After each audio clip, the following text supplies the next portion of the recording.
السلام علیکم ورحمۃ اللہ وبرکاتہ۔ اسٹوڈنٹس وائس چینل کے معزز خواتین و حضرات، امید کرتے ہیں کہ آپ خیریت سے ہوں گے۔ اللہ آپ کی تمام نیک دلی حاجات کو قبول فرمائے۔ ایک بزرگ نہر کے کنارے جا رہے تھے، ان کو بھوک بھی لگی ہوئی تھی، مگر فقیر بندے تھے، خرچ کرنے کے لیے پاس کچھ تھا نہیں۔ نہر میں ایک سیب دیکھا جو بہتا ہوا جا رہا تھا، انہوں نے سیب لیا اور اس کو کھا لیا۔ بھوکے بندے کی تو سمجھ بھی کام نہیں کرتی۔ کہاوت ہے کہ پہلے پیٹ پوجا بعد میں کام دوجا۔ کھانے کے بعد خیال گزرا کہ یہ سیب تو میرا نہیں تھا، یہ تو کسی اور کا تھا، میں نے بغیر اجازت کھا لیا۔ مجھے اس بندے سے یا تو معافی مانگنی ہے یا قیمت ادا کرنی ہے۔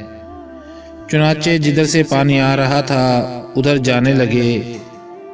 آگے کچھ دور جانے کے بعد دیکھا کہ ایک باغ ہے جس میں سیب کے درخت ہیں۔ سمجھ گئے یہاں سے گرا ہوگا۔ باغ کے مالک سے ملے اور کہا کہ میں نے آپ کے درخت کا سیب کھا لیا ہے، لہٰذا یا تو معاف کر دیں یا قیمت لے لیں۔ اس نے کہا معاف تو میں نہیں کرتا، ہاں قیمت ادا کر دو۔ کہنے لگے جو بھی قیمت ہوگی مزدوری کر کے دے دوں گا۔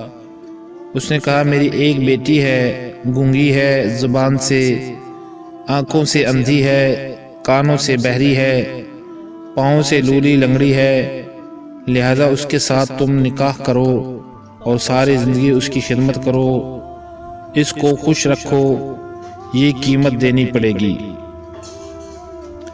فکر میں پڑ گئے، مگر دل نے کہا کہ دیکھو یہ مجاہدہ برداشت کرنا آسان، قیامت کے دن اللہ رب العزت کے سامنے ملزم بن کر کھڑا ہونا یہ بڑا مشکل کام۔ آخر کار تیار ہو گئے، نکاح ہو گیا۔ جب وہ اپنی بیوی کے پاس گئے تو حیران، چاند کا ٹکڑا، آنکھیں خوبصورت، بولنے والی، سننے والی، سمجھنے والی۔ حیران ہو کر اس سے پوچھا کہ تم اپنے باپ کی ایک ہی بیٹی ہو یا کوئی اور بھی تمہاری بہن ہے؟ اس نے کہا میں ایک ہی بیٹی ہوں۔ خیر رات گزر گئی۔ اگلے دن سسر سے ملاقات ہوئی۔ سسر نے پوچھا کہ بتاؤ مہمان کو کیسا پایا؟ کہا آپ نے تو ایجوکیشن کچھ اور ہی بتائی تھی، مگر وہ تو ایسی نہیں، وہ بہت دانا بینا، آپ کے بتلائے ہوئے ہر عیب سے مبرہ ہے۔ انہوں نے فرمایا کہ ہاں یہ میری بیٹی ظاہر حسن جمال بھی رکھتی تھی اور باطنی اعتبار سے بھی حدیث کی عالمہ، قرآن کی حافظہ ہے۔